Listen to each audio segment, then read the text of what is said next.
Filter coffee सिर्फ हमारे देश में नहीं बल्कि पूरी दुनिया में टॉप पर चल रहा है। उसकी वजह ये कि आज के टाइम हमारे जो यूथ है चाय से ज्यादा कॉफी को प्रीफर करते, लेकिन अगर किसी ने 10 दिन तक लगातार कॉफी पी, उसमें से उसका एक दिन का जो कॉफी होगा वो उसकी कॉकरोच कॉफी होगी, प्योर कॉकरोच कॉफी। क्योंकि रिसर्च में पाया गया है और एफडीए का भी कहना है जहां जहां भी कॉफी प्रोडक्शन होता है उसमें 10% कॉकरोच रहते हैं। इसके पीछे की वजह ये कि जो कॉफी का स्ट्रॉन्ग स्मेल रहता है वो कॉकरोचेस को काफी ज्यादा अट्रैक्ट करता है और उसमें हद से ज्यादा कॉकरोच की वजह से कोई भी कंपनी से पूरी तरह से साफ नहीं कर सकती है। साफ करने का कुछ नहीं, लेकिन जो उसका कॉस्ट रहेगा वो अलग लेवल का है और इसके लिए ये कंपनी वाले ने सेकंड रूट अपनाया है और वो सेकंड रूट मैं आगे बताता हूँ। जितने भी कॉफी कंपनियां होती है वो मैक्सिमम लिमिट तक उसको साफ करके फिर उसके बाद जो उसमें 10% बच जाता है उसको वो रोस्ट करने के लिए भेज देते हैं। कॉकरोच कॉफी को, कॉफी और कॉकरोच दोनों, उसको भूनने के बाद कॉफी तो पहले डेड है और फिर बचा कॉकरोच, रोस्ट करने के बाद फिर उसको ग्राइंडर में डाल के पीस देते हैं और फिर वो बनता है ब्यूटीफुल कॉकरोच कॉफी, जिसमें से कॉकरोच साइड में करके सिर्फ कॉफी का नाम दिया जाता है,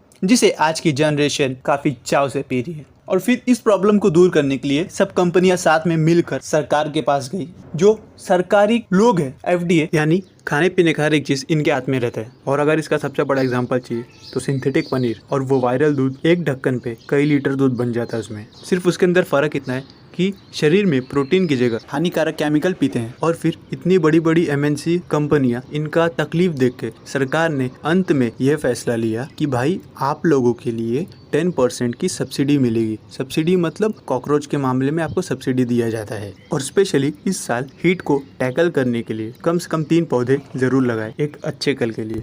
अगर इस कॉकरोच कॉफी की सच्चाई सबके सामने लानी तो दबा के सब्सक्राइब करो ताकि वायरल हो जाए, क्योंकि